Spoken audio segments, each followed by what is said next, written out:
அன்புக்குரிய தேவஜனமே, இந்த செய்தியின் மூலமா உங்களை சந்திப்பதில் நான் மிகுந்த சந்தோஷம் அடைகின்றேன். கர்த்தர் எல்லாவற்றையும் பார்த்துக்கொள்வார் என்று அவரை நம்பி வாழ கற்றுக்கொள்ளுங்கள். எல்லாம் கோணலை செவ்வையாக்குவார், இருளை வெளிச்சமாக்குவார், ஒழுங்கினத்தை ஒழுங்குபடுத்துவார், வெறுமை நிறைவாக்குவார், பரிசுத்த ஆவியானவர் அசைவாடி எல்லாவற்றையும் வாய்க்க பண்ணுவார். சந்தோஷமா இருங்க. கர்த்தர் பெரிய காரியங்களை காண செய்வார். இன்றைக்கு நம் செய்தியின் தலைப்பு எப்பத்தா. இன்றைக்கு செய்திக்கு ஆதாரமாக ஏறெடுக்கப்பட்ட வேத வசனம் மார்க் 7ஆம் அதிகாரம் 34ஆம் வசனம். வானத்தை அண்ணாந்து பார்த்து பெருமூச்சு விட்டு எப்பத்தா என்றார். அதற்கு திறக்கப்படுவாயாக என்ற அர்த்தமாம். எப்பத்தா என்றால் திறக்கப்படுவாய் என்ற அர்த்தம். அன்று ஊமனுடைய நாவை இயேசு தொட்டு எப்பத்தா என்று சொன்னபோது அவனுடைய வாய் திறந்து பேசினான். இன்று நம்முடைய செவிகளும் திறக்கப்பட வேண்டும். நாவுகள் திறக்கப்படுவதாக, கண்கள் திறக்கப்படுவது, ஆவிக்குரிய கண்கள் திறக்கப்படணும். அதே போல் ஆவிக்குரிய செவிகள் திறக்கப்படணும். சில பேருக்கு பார்த்தீங்கன்னா செய்தி நல்லா ஆராதிக்கும்போது நல்லா இருப்பாங்க. ஆனால் செய்தி கொடுக்க ஆரம்பித்தோம்னா அப்படியே தூங்கி வழிவாங்க. அந்த செவிடுமான அந்த செய்தியை கேட்க விடாதபடி தடை செய்யும். இதெல்லாம் மாறணும். எல்லா காரியங்களும் இயேசுவிடம் இந்த மனிதன் வந்தான். கொன்னைவாய் உடையவன், அதே நேரத்தில் செவிடனாகவும் இருந்தான். கர்த்தர் அவனை சுகமாக்குவதற்காக தனியே அழைத்து சென்றார்.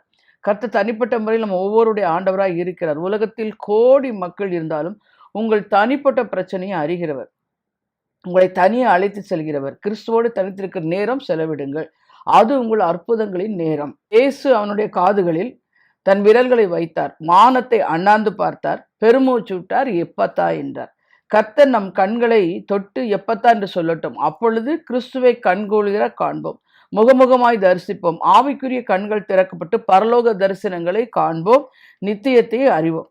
இந்த அநேகருடைய கண்கள் இப்பிரபத்தின் தேவன் அவன் குருடாக்கி வைத்திருக்கிறான் என்று 2 கொரிந்தியர் 4ஆம் அதிகாரம் 4ஆம் வசனத்தில் சொல்லப்பட்டிருக்கு. இருளானது அவன் கண்களை குருடாக்கிறபடியினால் தான் போகும் வழி இன்னதென்று அறியாது இருக்கிறான் என்று 1 யோவான் 2:11 சொல்லப்பட்டிருக்கு. ஆதாம் ஏவாளின் கண்கள் திறக்கப்படும் என்று சாத்தான் சொன்னான். ஆனால் அவருடைய கண்களோ குருடாக்கப்பட்டது.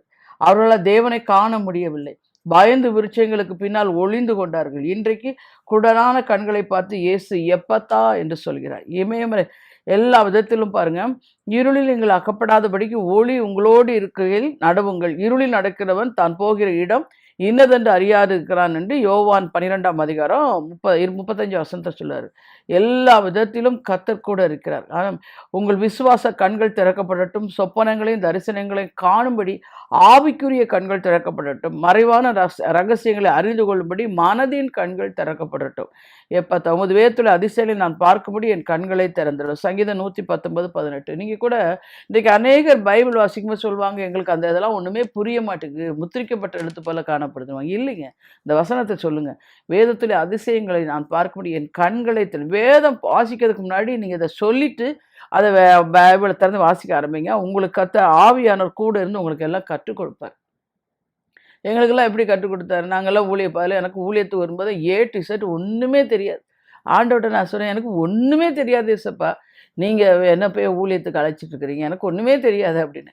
அப்போ தான் சொன்னார், அவர் உட்காந்து 3 வருஷம் 3 வருஷம் அப்படியே உட்காந்து காலையில் எழும்பி நான் பைபிளும் அது உட்காந்துருப்பேன். பக்கத்தில் ஒவ்வொன்றையும் எனக்கு கற்றுக் கொடுத்துட்டே இருந்தார். டைரியில் எழுதிக்கிட்டே இருப்பேன், இதுக்கு என்ன, இதுக்கு என்ன, அதுக்கு என்னன்னு. அது எனக்கு ஒரு விசேஷித்த அனுபவமாக இருந்துச்சு. அது மாதிரி தான் நமக்கு ஆவியான நம்ம கூட இருந்து நம்ம கற்றுத்தருவார். முதலாவது நான் பார்க்கும்போது நியாய தீர்ப்பா எப்பத்தா. அப்பொழுது கர்த்தர் பிலேயாமின் கண்களை திறந்தார். வழியில் நின்று உருவிய பட்டயத்தை தம்முடைய கையில் பிடித்திருக்கிற கர்த்தருடைய தூதன் அவனை கண்டு தலை குனிந்து முகங்கப்புற விழுந்து பணிந்தான் என்று எண்ணாகமம் 22:31 சொல்லப்பட்டிருக்கு. பிலேயாம் என்ற தீர்க்கதரிசி கூலிக்கு பொருத்தி பாலாக் என்ற ராஜா இஸ்ரவேலை சபிக்கும்படி வற்புறுத்தினான். அவன் கழுதையில் செல்கிற வழியிலே கர்த்தர் கழுதையின் கண்களை திறந்தார். அது தேவதூதனை கண்டு விலகி போனது. பிலேயாம் அதை அறியாமல் கழுதையை 3 முறை தடியினால் அடித்தான். கழுதை வாய் திறந்து பேச ஆரம்பித்தது. அப்பொழுது கர்த்தர் பிலேயாமின் கண்களை திறந்தார். அங்கே பிலேயாமுக்கு நியாயத்தீர்ப்பு வழங்கும்படி உருவிய பட்டயத்தோடு கர்த்தருடைய தூதன் நின்று கொண்டிருந்தே கண்டார். இன்றைக்கு அநேகர் தங்களுடைய குறையை உணராமல் குருடனாய் இருந்தும் கொண்டு மனைவியும் பிள்ளைகளையும் அடித்து நோக்குகிற கர்த்தர் அவர்களுக்கு ஒரு எப்பத்தா என்று சொல்லுவாராக. ஆமாம், உண்மையிலே பாருங்கள், இன்றைக்கி நேசிக்கிற மனைவியை போட்டு என்ன பண்ணுறாங்க, அடிக்கிறாங்க. அதே மாதிரி மனைவியும் அடி தாங்க முடியாமல் என்ன பண்ணுறான்னா அவளும் வாய்க்கு வந்தபடி பேசி அந்த குடும்பத்தில் சமாதானமே கெட்டு போகுது. ஏன்னா ஆவிக்குரிய கண்கள், ஆவிக்குரிய ஜீவி அங்கே திறக்கப்படலை. இயேசுவை ஏற்றுக்கொண்ட பின்னரும் அநேகர் இன்னைக்கு போராட்டத்திலேயும் சண்டை. நிறைய பேர் ஃபோனில் கூப்பிடுவாங்க, எனக்கு சமாதானமே இல்லை, ஒரே சண்டையாக இருக்குன்னா, அது மாத்திரமல்ல, கணவனை மனைவி சந்தேகப்படுறது, மனைவியை கணவன் சந்தேகப்படுறது, இதெல்லாம் இருக்குது. அந்த சந்தேகம் வந்தாலே குடும்பம் ரொம்ப நடத்துறது கஷ்டம். தெய்வ பிள்ளைகளை தயவு செய்து சந்தேகத்தின் ஆவியை வந்து நீங்கள் ஆண்டுடைய சமூகத்தில் உங்களை அர்ப்பணிச்சுட்டு நீங்கள் கொடுக்கணும். அதாவது எங்கள் குடும்பத்துக்கு விரோதமாக இப்போ அந்த சந்தேகப்பட வைக்கிறதுங்கிறது ஒரு அசுத்த ஆவி. எல்லா காரியத்திலையும் ஆண்டவர்கிட்ட சொல்ல, ஆண்டவரே இந்த வந்து வேதம் என்ன சொல்லுன்னா, கர்த்தர் வீட்டை கட்டாராகில் கட்டுவன் பிரயாசம் வருதான். ஒவ்வொரு நாளிலும் அந்த 127 சங்கீதத்தை நீங்கள் வாசித்து சொல்லுங்கள், ஆண்டவரே என் வீட்டை இன்றைக்கு நீங்கள் கட்டுங்க. ஏன்னா வேதம் என்ன சொல்லுது, புத்தி உள்ள ஸ்திரீ தன் வீட்டை கட்டுகிறாள், புத்தி இல்லாத ஸ்திரீயோ அதை இடிக்கிறாள். அதனால உங்கள் வீட்டில் சமாதானம் வரணும்னா முதல்ல ஆண்டவரை என் வீட்டை நீங்கள் கட்டித்தாங்க, எங்கள் வீட்டில் நீங்கள் ஆளுகை செய்யுங்க, எங்கள் வீட்டுக்கு நீங்கள் போதகராயிருங்க. ஏன்னா பேதருடைய இதில் சொல்லும்போது மீன் பிடிக்க போகும்போது முதலாவது கர்த்தர் அந்த படகுல ஏறினார், உட்கார்ந்தார், அப்புறம் போதகம் பண்ணினார், அப்புறம் ஆசீர்வதிச்சு அவளுக்கு கொடுக்குறார். அதே மாதிரி உங்களோட வாழ்க்கை படகுல இயேசு ஏறணுங்க, ரட்சிக்கப்படுதுங்க அதுதான். அப்புறம் அவர் உட்காரணும், அப்புறம் அவர் உங்களுக்கு போதகம் பண்ணி இதெல்லாம் நீங்கள் செய்யணும். இயேசு உங்கள் வாழ்க்கை படகில் உட்கார்ந்துட்டாருன்னா உங்கள் பிரச்சனை அமர்ந்து போகும். காற்றையும் கடலை அதட்டின ஆண்டவராக இயேசு கிறிஸ்து அதட்டுவார், உங்களோட பேசுவார், இதை செய்யக்கூடாதுன்னு ஆலோசனை கொடுப்பார், இதை செய்யின்னு புத்தி சொல்லுவார். அந்த மாதிரி நீங்கள் வச்சுக்கணும். ஒவ்வொரு நாளும் என் வாழ்க்கைப்படல் நீங்கள் இருக்கிறீங்கப்பா, என் கணவரை வழி நடத்துங்க, என்ன வழி நடத்துங்க, என் மனைவியை வழி நடத்துங்க, என் பிள்ளைகளை வழி நடத்துங்க. நீங்கள் உரிமையோட கர்த்தரை உரிமைப்படுத்தி கூப்பிட்டீங்கன்னா அவர் அப்படி உங்களை வழி நடத்துவார். வேதம் அப்படித்தானே சொல்லுது, கர்த்தர் ஒருவரே அவனை வழி நடத்தினார் என்று உபாகம் 32:12. ஆண்டவர் வழி நடத்தும் போது அவர் எல்லாத்தையும் பார்த்து கொள்வாருங்க.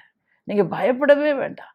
அவரை நம்பி உங்கள் வாழ்க்கையை ஒப்படைச்சிட்டு, அவர் வாழ்க்கை படகுல இயேசு இருக்கிறார், பயமே இல்லை அப்படின்னு சொல்லி நீங்கள் வாழ. அவர் சொல்லுங்க, எல்லா காற்றை அதட்டுவார், புயலை அதட்டுவார், கொந்தளிப்பை அதட்டுவார், அமைதல் உண்டான நிமித்தம் அவங்க தாங்கள் நாடின துறைமுகத்துக்கு போய் கொண்டு போய் சேர்க்கிறார் என்று சங்கீதம் 107:29-30 சொல்லப்பட்டிருக்கு. அதுதான் எல்லா விதத்திலும் ஒவ்வொருத்தருக்கும். அதாவது இப்போ உள்ள காலங்கள் வந்து கடைசி காலத்தில் அன்பு தணிந்து போம் அப்படி சொல்லப்பட்டிருக்கு.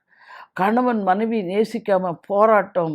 என்னன்னா கணவன் கொடுக்குற சம்பளத்தில் குடும்பம் நடத்த முடியலை.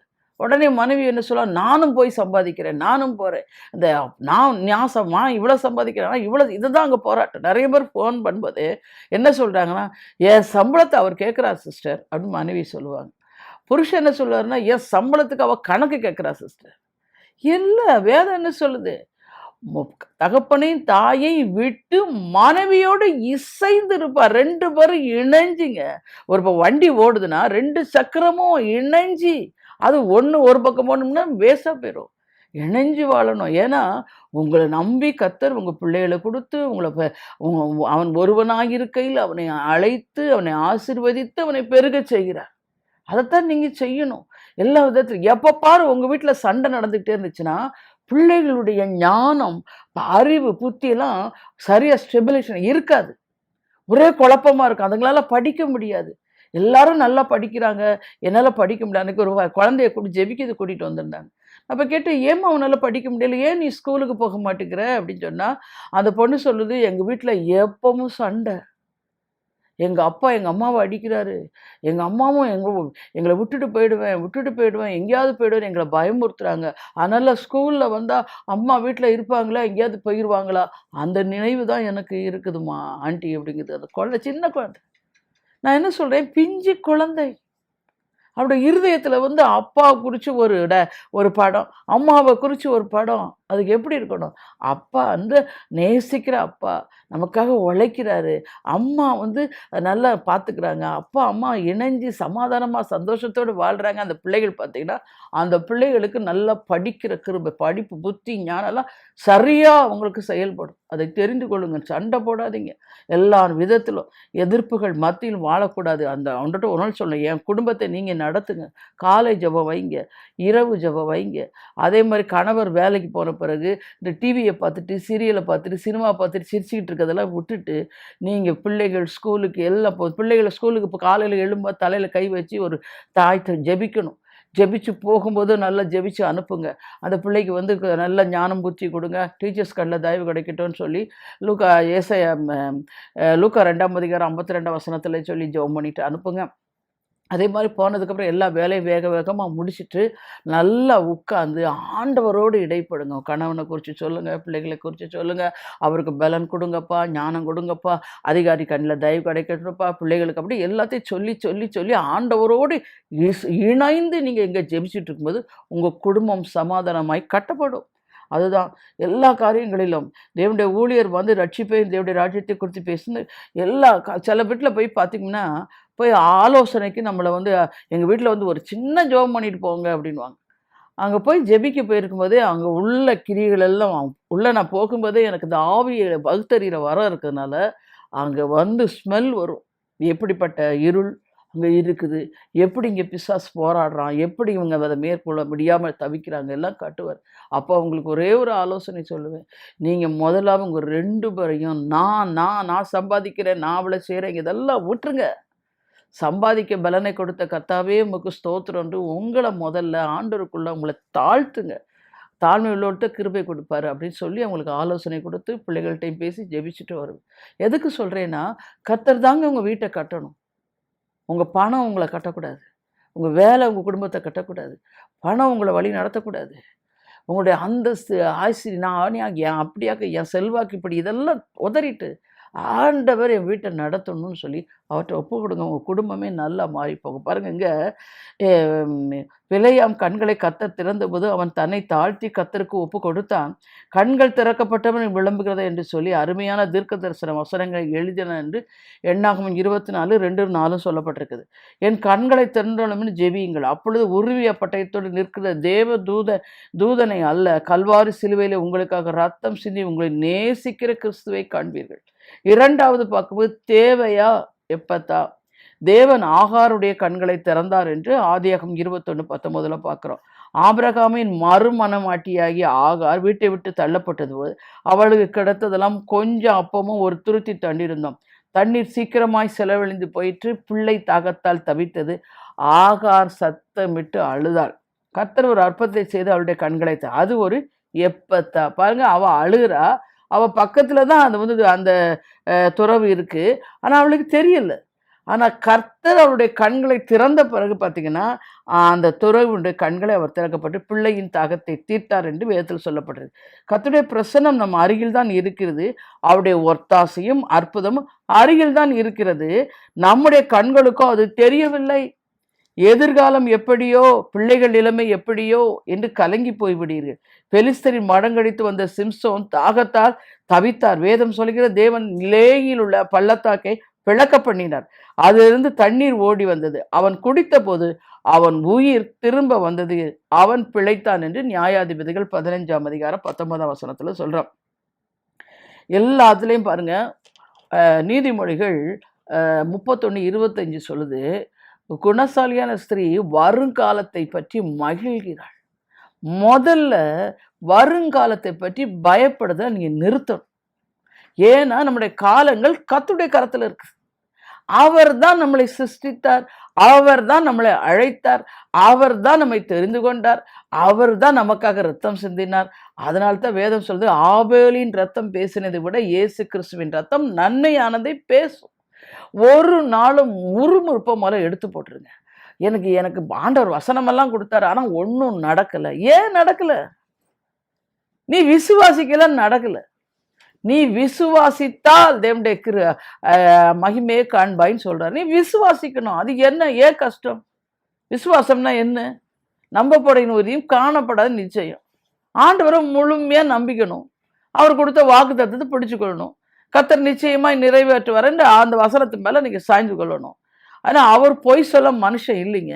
அவர் வாயிலிருந்து வார்த்தை வந்து அதை நிறைவேற்றி முடிப்பார். அவர் சொல்லியும் செய்யாதிருப்பாரோ, அவர் வசனத்தை நிறைவேற்றாதிருப்பாரோன்னு வேதத்தில் எழுதப்பட்டிருக்கு. ஆனால் நீங்களா ஒரு மாம்சம் சொன்னதை சொல்லி, மாம்சம் எப்பவுமே ஆவிக்குறதும் போராடிக்கிட்டே இருக்கான், அது பேச்ச கேட்டுட்டு ஆண்டவரை வந்து வார்த்தைக்கு ஏற்று நிற்கிறீங்க. நோ, ஒரு நாள் அப்படி செய்யாதீங்க.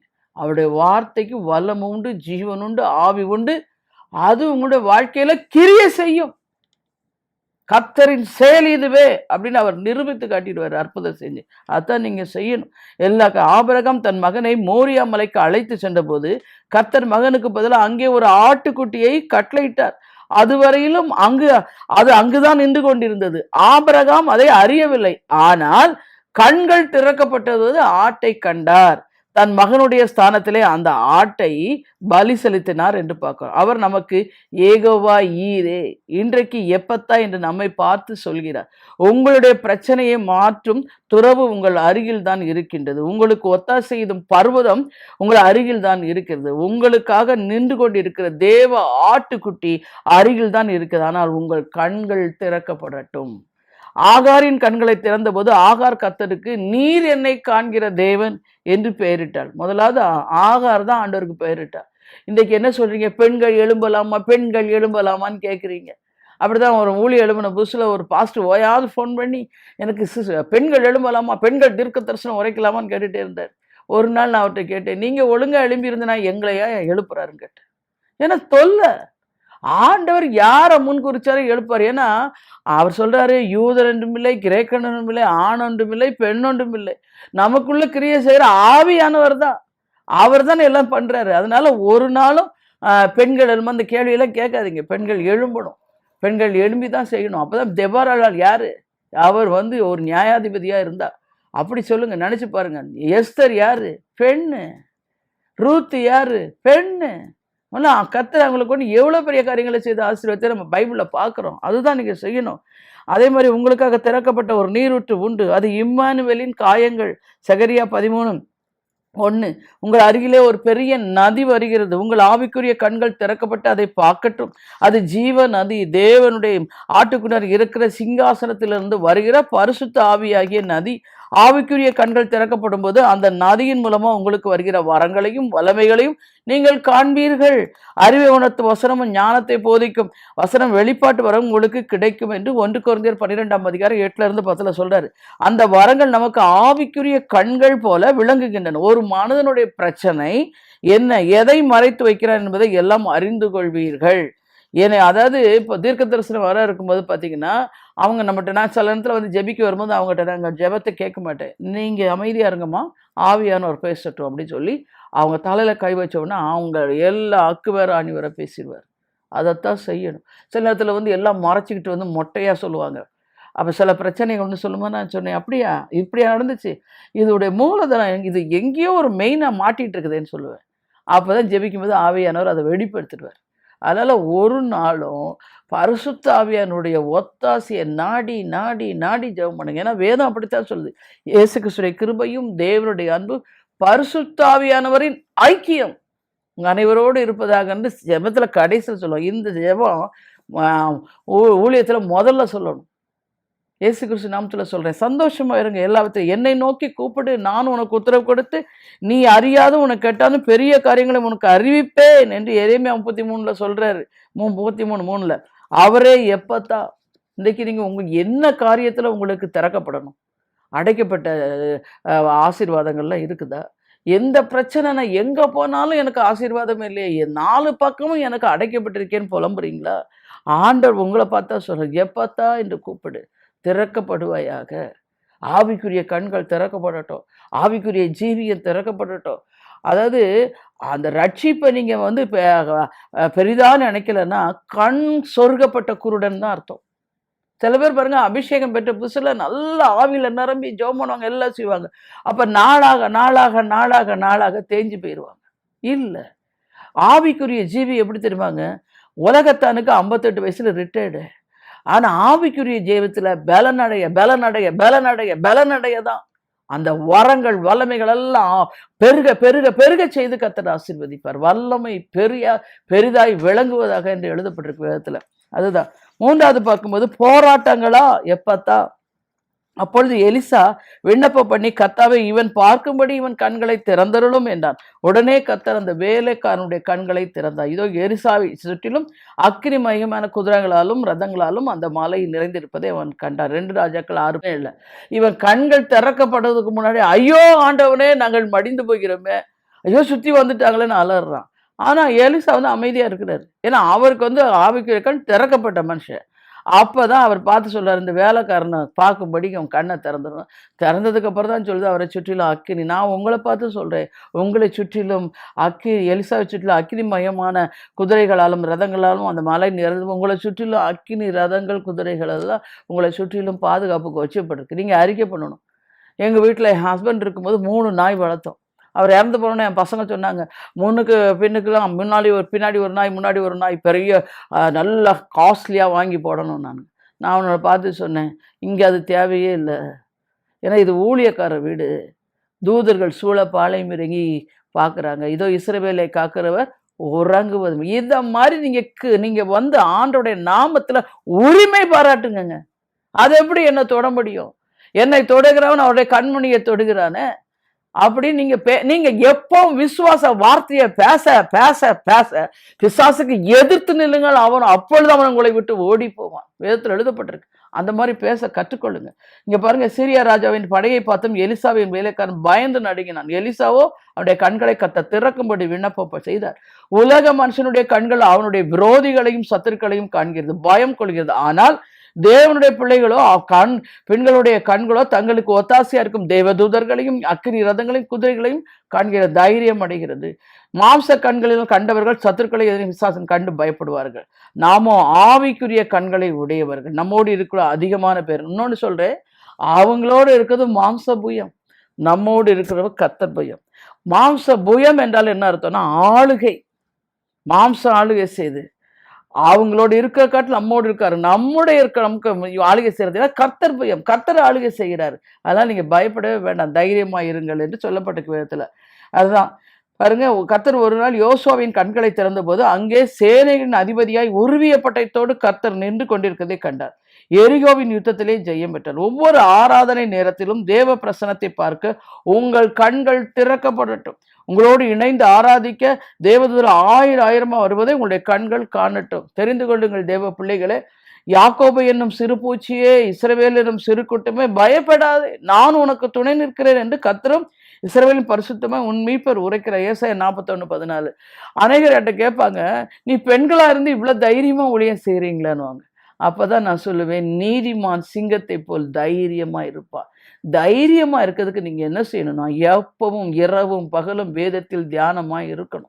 அப்போ நீங்க சொல்லலாம், பாலம் கொண்ட திடமானதாயிரு, நான் உன்னை விட்டு விலகுவதற்கு கைவிடவில்லை என்று சொன்னீரே, என் கூட நீங்க இருக்கிறீங்க, சேனைகளின் கர்த்தராய் என் கூட இருக்கிறீங்க, பூமியின் கடைமுனை மட்டும் யுத்தங்களை ஓயப்பனையோட என் கூட இருக்கிறீங்க, வில்லை ஒடித்து இட்டி முடித்து ரதங்களை நெருப்பினால் சுட்டரிக்கிற தேவன் என் கூட இருக்கிறீங்க. இப்படி பற்றி விசுவாசத்துல நீங்க ஸ்டாண்ட் ஆனீங்கன்னா எப்படிப்பட்ட அந்தகார வல்லமைகளுக்கு நீங்க பயப்பட வேண்டாம். யாக்கோபுக்கு விரோதமான மந்திரவாதம் இல்லை, இஸ்ரவேலுக்கு விரோதமா குறி சொல்லு. ஏன்னா நீங்கள் கிறிஸ்துவுக்குள் இருக்கின்றீர்கள்.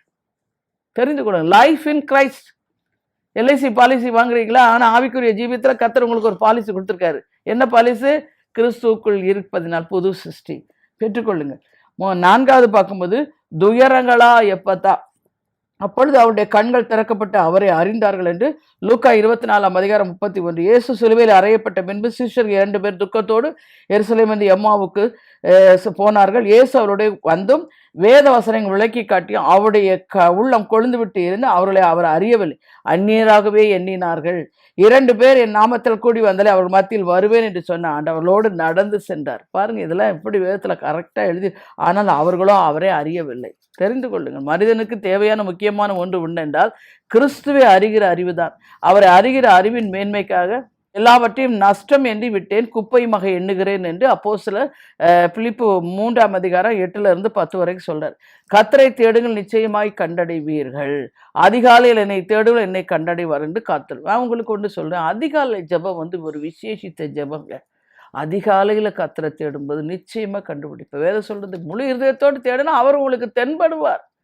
பார்க்க முடியும், முழு இருதயத்தோட தேடணும். முழு இருதயத்தினா அவர் மேல அன்பு இருந்தாதான் அவரோட போய் ஐக்கியம். அவருடைய சமூகத்தில் நீங்க உலக பிரகாரம்ல சொந்தக்காரங்க அங்க இங்க ஓடுறது எல்லாம் ஓடிட்டு இருக்கிறீங்க. ஆனா கர்த்தருடைய சமூகத்துல வந்து அமரவே மாட்டேங்கிறீங்களா? அமரணும். அப்பதான் சொல்றாரு, நீங்கள் அமர்ந்திருந்து நானே தேவன் என்று அறிந்து கொள். அந்த தேவ சமூகத்துல எவ்வளவு தூரம் நீங்க அமர்றீங்களோ அப்ப நீங்க சொல்லலாம், பெரிய பர்வதமே நீ செருபாபேலுக்கு முன்பாக எம்மாத்திரம், நீ சம பூமியாவாய், கிருபை உண்டாகட்டும், கிருபை உண்டாகட்டும், தலைக்கல்லை கொண்டு வருவான். அப்படி நீங்க உட்காந்து அவர் பார்த்து அவருடைய பிரசனத்துல உங்க தடைகள் எல்லாம் மெழுகு போல உருகிடும், குறைகள் எல்லாம் ஓடி போயிடும், பிசாசின் கிரைகள் அழிக்கப்படும். தேவ சாபத்துக்கு பல ஆசீர்வாதங்கள், நீதிமான் வீட்டில் ஆசீர்வாதங்கள் தங்கும். அறிக்கை பண்ணுங்க, கர்த்தர் செய்வார் நிச்சயமா. எல்லாவற்றிலும் பாருங்க, பத்ம தீவில கர்த்தர் அப்போஸ்தலர் யோவானுடைய கண்களை திறந்தார். எத்தனை அருமையான பரலோக தரிசனங்கள், வருங்காலத்தை பற்றிய வெளிப்பாடுகள். ஆகாரின் கண்களை திறந்தவர், பிலேயாமின் கண்களை திறந்தவர், எலியாவின் வேலைக்காரருடைய கண்களை திறந்தவர், எம்மாவூர் சிஷ்யருடைய கண்களை திறந்தவர். நிச்சயமாகவே உங்களுடைய கண்களையும் திறப்பார். எப்பத்தா என்று கூப்பிடுங்க. வரும் நாட்கள் ஒரு எப்பத்தா. அவர் சமீபமாய் வந்தபோது நகரத்தை பார்த்து அதற்காக கண்ணீர் விட்டு அழுது, உனக்கு கிடைத்த இந்த நாளிலாகிலும் உன் சமாதானத்துக்கு ஏற்றவள் நீ அறிந்திருந்தாயானால் நலமாயிருக்கும், இப்பொழுதோ அவைகள் உன் கண்களுக்கு மறைவாய் இருக்கிறது. லூக்கா 19:41-42. கர்த்தர் எருசலேமை பார்த்தபோது வெறும் மாம்ச கண்களினால் பார்க்கவில்லை, திறக்கப்பட்ட ஆவிக்குரிய கண்களோடு, தீர்க்க தரிசன கண்களோடு அதை பார்த்தார். இனி எருசலேமுக்கு வரப்போகிற அழிவை அவருடைய கண்கள் கண்டது. ஒரு கல்லின் மேல் ஒரு கல் இல்லாதபடி எருசலேம் தேவாலயம் இடிக்கப்படுவதை அவருடைய தீர்க்க தரிசன கண்கள் கண்டது. எருசலேமுக்கு வரப்போகிற பால் கடிப்புகளையும் அழிவே அவரது கண்கள் கண்டது. அந்த வேதனைகள் அவருடைய இருதயத்தில் பொங்கினபடினால் எருசலேமுக்காக கண்ணீர் விட்டு அழுதார். உனக்கு கிடைத்திருக்கிற இந்த நாளிலாவது உன் சமாதானத்தை. இது எவ்வளவு பெரிய அர்த்தமுள்ள வார்த்தைகள். இதெல்லாம் நீங்க வேதத்துல படிச்சு கேட்கணும். கர்த்தருடைய கண்கள் கண்டபடியே கிபி 70ஆம் ஆண்டு தீத்துராயன் புறப்பட்டு வந்து எருசலேமை தீக்கு இரையாக்கி முற்றிலுமாய் இதை அழித்தான் என்று பார்க்கிறோம். யூதர்களை சிதறடித்தான். நியாய தீர்ப்பு முதல் தேவனுடைய வீட்டில் துவங்கும் காலமாய் இருக்கிறது. தேவ பிள்ளைகளே, இந்த வசனத்தை நீங்க பிடிச்சு கொள்ளுங்க. நியாய தீர்ப்பு முதல்ல தேவனுடைய வீட்டில இருந்து ஆரம்பம் சொல்லப்பட்டிருக்குது. வரப்போகிற நியாய தீர்ப்பை காணும்போது நம்முடைய கண்கள் திறக்கப்பட்டால் நலமா இருக்கும். இந்த ஜனங்கள் பாவ சந்தோஷத்தையும் விபச்சாரங்களையும் வேசித்தனத்தையும் நோக்கி ஓடுவதன் காரணம் என்ன? அவருடைய கண்கள் குருடாயிருப்பதே காரணம். உலக ஆசை இச்சைகளுக்கு அப்பால் இருக்க பாதாளத்தையும் அக்கினி கடலையும் அவர்கள் காணவில்லையே, அவர்களுக்கு மறைக்கப்பட்டிருக்குது. அதனால தான் இச்சைக்காக கொஞ்ச நேரம் சிற்றின்பத்திற்காக போயிட்டு வரான். அவனுக்குன்னு கர்த்தர் ஒரு குடும்பத்தை கொடுத்துருக்காரு, மனைவி பிள்ளைகளை கொடுத்துருக்கிறாங்க. ஆனா அந்த இச்சையினால் வேசி இடத்துல ஓடுறான். ஆனா அதுக்கப்புறம் நாடி இருக்கிற அழிவு அவன் பார்க்கல. அதனால தான் ஆவிக்குரிய கண்கள் திறக்கப்படணும். பகலிலே சூரியன் மிக அருகிலே பிரகாசி, அதற்கு அப்பால் உள்ள நட்சத்திரங்களை காண முடியாதபடி நம் கண்கள் மறைத்து போடுகிறது. அதுபோல இந்த உலகத்தின் இச்சைகள் நம்மளை நெருக்கி நித்தியத்தை காண முடியாதபடி நம்முடைய கண்களை மறைக்கின்றது. 2 ராஜாக்கள் 8ஆம் அதிகாரம் 11-12 வசனங்களை வாசிக்கும் பொழுது, எலிசா சீரிய ராஜாவின் படைத்தலைவன் ஆசகேலை பார்த்து சலித்து போக மட்டும் அழுது கொண்டே இருந்தார். நீ இஸ்ரவேல் புத்தத்துக்கு செய்யும் தீங்கை நான் அறிந்திருக்கிறபடியில் அழுகிறேன். நீ அவர்கள் வாலிபரை பட்டயத்தால் கொண்டு அவர்கள் குழந்தைகளை தரையோடு மோதி அவர்கள் கர்ப்பவதிகளை கீறி போடுவாய் என்றார். 2 ராஜாக்கள் 8:11. அவர் எப்படி நடக்கும்னு தெரிஞ்சுதான் அந்த ஆசைகள் அப்படி அழுவர். அதை தான் சொல்லப்பட்டிருக்கிறதுல. ஏன் எலிசா அழுதார்? அவர் தீர்க்கதரிசியா இருந்ததினால் வருங்காலத்தை முன்னறிந்து கொண்டு அழுதார். இஸ்ரவேல் ஜனங்களுக்கு வரப்போகிற வேதனைகளை உணர்ந்து அழுதார். நம்முடைய கண்கள் தீர்க்க தரிசன கண்களாய் இருக்கட்டும், வருங்காலத்தை அறிகிற திறக்கப்பட்ட கண்களாய் இருக்கட்டும். உலகத்திற்கு வரப்போகிற நியாயத்தீர்ப்பை கண்டு ஆத்துமா பாரத்தோடு புலம்புகிற கண்ணாய் இருக்கட்டும். நான் எரேமியா தீர்க்கதரிசிக்கு அப்படிப்பட்ட கண்கள் இருந்ததினால் அவர் சொல்றாரு, என் தலை கண் தண்ணீரும் என் கண்கள் கண்ணீருமாய் நலமாயிருக்கும். அப்பொழுது என் ஜனமாகி குமாரத்தை கொலையுண்ண கொடுத்தவர்கள் நிமித்தம் நான் இரவும் பகலும் அழுவேன் என்று எரேமியா 9. ஏற்கனவே எரேமியா தீர்க்கதரிசியா ஒரு கண்ணீரின் தீர்க்கதரிசி தான். நான் ஊழியனுமான புதுசுல எல்லாரும் சொல்லுவாங்க, ரொம்ப கண்ணீர் வடிச்சு செய்தியும் கொடுப்பாங்க, ஜெபிப்பாங்க. அது ஒரு அபிஷேகம். நமக்கு அந்த அபிஷேகம் எதுக்கு கொடுக்குறாருன்னா ஆத்ம பாரம் இருக்கும். ஐயோ, என் ஜனங்கள் அறியாமையினால் அழிந்து போகிறார்களே. அதே மாதிரி ஊழியர் கர்த்தர் மனதுருக்கத்தின் ஆவியை ஊத்திடுவார். அப்பதான் அவங்க பிரச்சனையை சொல்லும் போது நமக்கு அந்த மனதுல அவங்க படுற வேதனையை நம்ம அனுபவிப்போம். அதே மாத்திரமல்ல, ஊழியர் அநேக பாடுகளை நாங்கள் சந்திச்சு வருவோம். குழந்தை இல்ல எல்லா பாராட்டத்தையும் நான் சந்திக்கும் போதெல்லாம் நினைப்பேன், இந்த பாதையில கர்த்தர் நம்மளை இப்படிப்பட்ட ஜனங்களுக்கு பயன்படுத்த போகிறார் என்று நான் நம்புவேன். அது உண்மை. அதனாலதான் தீர்க்கதரிசிகளுக்கு கர்த்தர் வெளிப்படுத்துவார். நிறைய இடத்துல போய் தீர்க்கதரிசி சொல்லும் பொழுது நடந்து கொண்டு நடக்கும் போதே கர்த்தர் பேசுவார். அப்படித்தான் பேர் சொல்லி அழைக்கும் போது, போன வாரத்துல ஒரு சகோதரர் சொன்னாரு, நான் ரொம்ப துக்கப்பட்டிருந்தேன், நீங்க என்னை பேர் சொல்லி அழைச்சிங்க, அதுல கர்த்தர் சொன்ன வார்த்தையை பிடித்து கொண்டு நான் இப்போ சந்தோஷமாயிட்டேன், என்னால ஒரு உற்சாகத்தின் ஆவியினால் இடைக்கட்டப்பட்டேன்னு சொல்லு. அது எல்லாத்தையும் தெரிந்து கொள்ளும். கர்த்தர் கூட இருக்கிறார். எல்லா காரியங்களிலும் கர்த்தர் பார்த்துக்கொள்ளார். அவர் மேல் நம்பிருங்க. அது மாத்திரம் லோத்து சோதமை நீர்வளமும் நிலவளமும் நான் பொருந்திருக்க வேண்டாம், அது வானத்திலிருந்து அக்கினி இறங்கி அழிக்கப்பட்டது பாருங்க. அதுதான் அப்பெல்லாம் அவருக்கு அந்த ஆவிக்குரிய கண்கள் திறக்கப்படலன்னா அந்த மாதிரி சில யார் யார் இயேசுவை ஏற்றுக்கொண்டு பாவ கல்படி தேவனுடைய பிள்ளையா இருக்கிறார்களோ அவர்கள் கண்கள் திறக்கப்பட்டவர்களாய் நித்திய சந்தோஷத்தை நோக்கி மகிழ்ச்சியோடு நடப்பார்கள். குணசாலியான ஸ்திரீ நம்ம போய் சொன்னேன், வருங்காலத்தை குறி மகிழ்கிறார். இன்றைக்கு உங்கள் கண்கள் திறக்கப்படட்டும். எப்பத்தா என்று கூப்பிடுங்கள். கர்த்தர் உங்களை ஆசீர்வதிப்பார். நாம் ஜெபிப்போமா? எங்களை மிகுதியாக நேசிக்கிற அன்புள்ள ரட்சகா, இம்மட்டும் உடைய பிள்ளைகளோடு நீர் பேசினீரப்பா. எந்தெந்த காரியத்தில் ஆவிக்குரிய ஜீவியத்தில் அவர் கண்கள் திறக்கப்படட்டும், இருதயம் திறக்கப்படட்டும், செவிகள் திறக்கப்படட்டும், சிந்தைகள் திறக்கப்படட்டும் ஐயா. எல்லா காரியத்திற்கும் என்னென்ன தேவைகளை அவர்கள் உண்மை நோக்கி கூப்பிடு எல்லாவற்றையும் அவர்கள் சந்திக்கும்படியாய் அந்த எப்பதா என்று சொல்லி ஆசீர்வாதங்கள் திறக்கப்படுவதாக என்று சொல்லி நான் ஜெபிக்கின்றேன். ரீபாலி கவி ஹதுனி கந்தூரி கலா தி ஹந்துரி ரீட்டா மேரி சோர்ந்து போகாதே. கர்த்தர் உனக்காக யாவை செய்து முடிப்பார். ஓ, பிள்ளைகளுடைய படிப்பை குறித்து வருங்காலத்தை குறித்து மிகவும் பயப்படுகிறார். உன் பிள்ளைகள் எல்லாம் கர்த்தரால் போதிக்கப்பட்டிருப்பார். உன் பிள்ளைகளின் சமாதானம் பிள்ளைகளுடைய சமாதானம் பெரிதாக இருக்கும் என்று கர்த்தர் சொல்கிறார். விசுவாசி ரிபலி கபு அடுனி தி செந்துரி கபலம் சார்லஸ் சோர்ந்து போகாதே. வாழ்க்கையெல்லாம் போராடி போராடி ஒவ்வொரு நாளும் குடும்பத்தில் சமாதானம் இல்லாமல் இரவெல்லாம் எனக்கு கண்ணீராய் இருக்கிறது என்று கதறி அழுகிறார். ஆனால் கர்த்தர் சொல்கிறார், நான் உன் விண்ணப்பத்தை கேட்டேன், உன் கண்ணீரை கண்டேன், நானே உனக்காக யாவையும் செய்து முடிப்பேன் என்று சொல்கிறார். விசுவாசி, உன் கண்கள் அதிசயத்தை காணும். ரிஷபி லிஹதூனி கந்தூனி கம் சாலமோன் வாழ்க்கையெல்லாம் போராடி போய் வாழ்வதை விட சாவது நல்லது என்று அடிக்கடி அது சாவை குறித்தே பேசுகிறார். அந்த வார்த்தையை உன்னை விட்டு எடுத்து போடும். கர்த்தர் உனக்காக யாவையும் செய்து முடிக்க வல்லவர். இந்த யுத்தம் கர்த்தருடையது மகனே, நீ சோர்ந்து போக வேண்டாம். சத்ருவின் கையிலிருந்து விடுவிக்கப்பட்டு விடுதலை உன் குடும்பத்தார் விடுதலை அடைவதை உன் சொந்த கண்களை நீ காண்பாய். கர்த்தர் உனக்கு சமாதானத்தை கட்டளையிடுவேன் என்று சொல்கிறார். விசுவாசி ஸ்ரீனிவாசன் சோர்ந்து போகாதே. எல்லாவற்றையும் கர்த்தரால் கூடும் என்று விசுவாசிக்கின்றாய். ஆனால் அறிக்கை பண்ணும்போது சூழ்நிலையை பார்த்து சோர்ந்து போய் எல்லாம் நெகட்டிவ்ஸாய் கன்ஃபஸ் பண்ற எல்லா அவிசுவாச வார்த்தைகளையும் சந்தேக வார்த்தைகளையும் கர்த்தருக்கு பிரியமில்லாத வார்த்தைகளையும் பேசி விசனப்படுத்துகிறார். கர்த்தர் சொல்கிறார், உன் வாயை காத்துக்கொள். கர்த்தருடைய கரம் உன்னோட கூட இருந்து செய்யும் காரியம் பயங்கரமாய் இருக்கும். நீ நினைப்பதற்கு நீ வேண்டிகளுக்கு மேலாய் கர்த்தர் கிரியை செய்வேன் என்று வாக்கு கொடுக்கிறார். விசுவாசி உஷபில் அதரிக்கவல் நாங்கள் ஒவ்வொருவரையும் பேர் பெறாய் ஆசீர்வதி. நீ கொடுத்த செய்தியின்படி எப்பத்தா என்று சொல்லி ஆசீர்வாதங்கள் எல்லாம் திறக்கப்படுவதாக என்று இயேசு கிறிஸ்துவின் நாமத்தினால் கட்டளை கொடுத்து ஜெபிக்கின்றேன். கர்த்தருடைய கரம் கொண்டு ஆசீர்வதிக்கட்டும். இயேசு கிறிஸ்துவின் நாமத்தினால் ஜெபிக்கின்றேன். எல்லாவற்றிலும் நம்முடைய கிருபை பெருக்கட்டும், பாதுகாப்பு அதிகரிக்கட்டும். இயேசுவின் நாமத்தினால் ஜெபிக்கின்றேன் ஜீவனுள்ள தகப்பனே. ஆமே ஆமே. தேவ பிள்ளைகளே, இந்த செய்தி உங்களுக்கு மிகுந்த பிரயோஜனத்தை கொண்டு வந்திருக்கும் என்று கர்த்தருக்குள் நம்புகிறேன். கர்த்தர் தாமே உங்களை ஆசீர்வதிப்பாராக. ஆமென் ஆமென்.